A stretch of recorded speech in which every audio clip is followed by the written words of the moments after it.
Anne Johnson suffered a brainstem stroke in 2005 at the age of 30. The stroke caused widespread damage to her brain, including the areas responsible for speech. As a result, Anne was left paralyzed and unable to speak.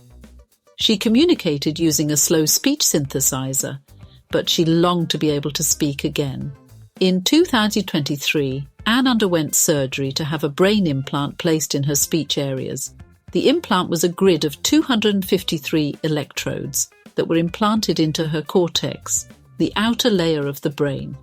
The implant was connected to a computer that used AI to decode her brain signals and generate speech.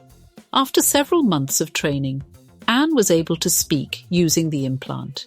She was able to say simple words and phrases at first, but her speech gradually improved. She is now able to speak at a rate of 20 words per minute, which is much faster than she could speak using the speech synthesizer. She is also able to control the pitch and volume of her voice. Anne says that being able to speak again has given her a new lease on life. She is now able to communicate with her family and friends more easily, and she is even considering going back to work. The study of Anne's case is a major breakthrough in the field of speech restoration. It shows that brain implants and AI can be used to help people with speech disabilities regain their ability to speak. This technology has the potential to help millions of people around the world. There are a number of other research teams working on similar technologies. One team at the University of California, Berkeley, is developing a brain implant that uses AI to translate brain signals into text.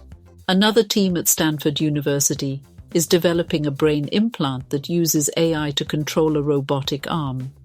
These technologies are still in their early stages of development, but they have the potential to revolutionize the way we treat people with disabilities.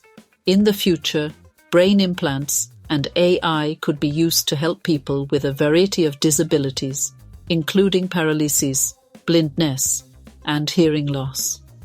Here are some of the current related developments in the field of brain implants and AI for speech restoration.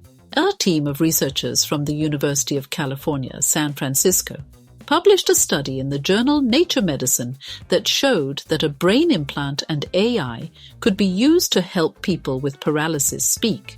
The study involved 10 people with paralysis who were able to use the implant to speak at a rate of 15 words per minute. A team of researchers from Stanford University published a study in the journal Science that showed that a brain implant and AI could be used to help people with amyotrophic lateral sclerosis, ALS, speak. The study involved 12 people with ALS who were able to use the implant to speak at a rate of 10 words per minute. A company called Synchron received FDA approval for its brain implant called the Stentrode. The Stentrode is a small, flexible tube that is implanted into a blood vessel in the brain. The Stentrode can then be used to record electrical signals from the brain and transmit them to a computer. This information can then be used to control a variety of devices, including a speech synthesizer. These are just a few of the many research efforts that are underway to develop brain implants and AI for speech restoration. This is a rapidly evolving field, and it is likely that we will see even more advances in the years to come.